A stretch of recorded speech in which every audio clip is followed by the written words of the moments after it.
March 1st marked the beginning of Virgin Islands History Month. Act 6802, signed into law in 2006, created the month-long recognition of Virgin Islands history and history makers. Governor Kenneth Mapp said Virgin Islands history offers many notable role models, and learning about these individuals and other important events helps instill a sense of pride in our young people. We focus our resources on 1 month of the year dedicated strictly to our history, because everybody knows the saying, if you don't know your past, you don't know where you are, and you certainly can't know where you're going. Former Senate President Sean Michael Malone in 2006 was the sponsor of the bill, number 26-0155, to designate March as Virgin Islands History Month.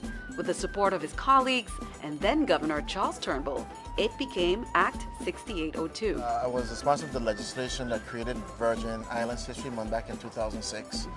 And with the support of my colleagues in the Senate at that time, we thought it was very fitting.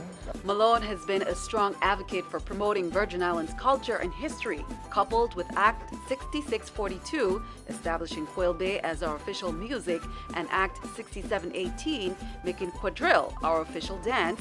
It signaled a huge recognition. It was really more motivated by my own experiences in school, not having a Virgin Islands history course at any time in grade school. There was a portion of Caribbean history in 9th grade, but only like one chapter or a few, and not all the year was spent on it. Any other aspect of Virgin Islands history I learned was taught by teachers who were just personally interested in teaching it. And of course my grandparents and my relatives, my elders in the family, who would, we would teach us things along the way. And that's fine, but it'd be nice to have a place with such a rich history.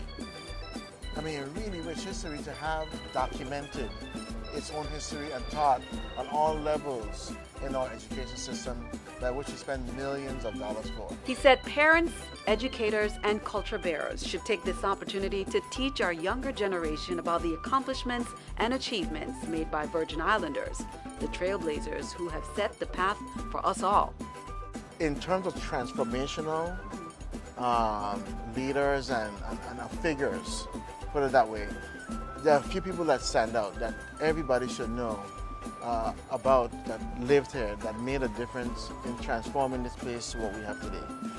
I will go from as far back as 1848 with Annie Haggard, the Mistress of Van Schulten. To be given lots of credit, and people should know who she is. And General Butto, who organized a peaceful, it wasn't Martin Luther King, he wasn't the first one. It was General Butto who organized a peaceful revolt against slavery, and in 1840 it was abolished.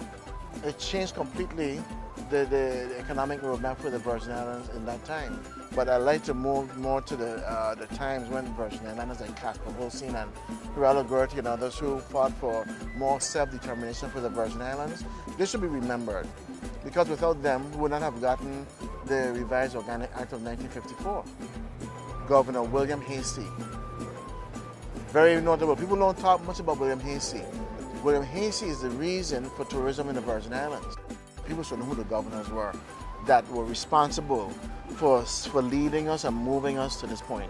All of them actually had a role in either moving us forward or maintaining.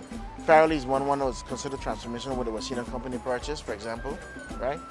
And governors like Snyder, who helped us with the Hurricane Marilyn, and now Governor Mapp, look at this, with 2 major hurricanes, he is now shepherded us through an amazing recovery, and this is something to be noted, and history will be good to him in this way.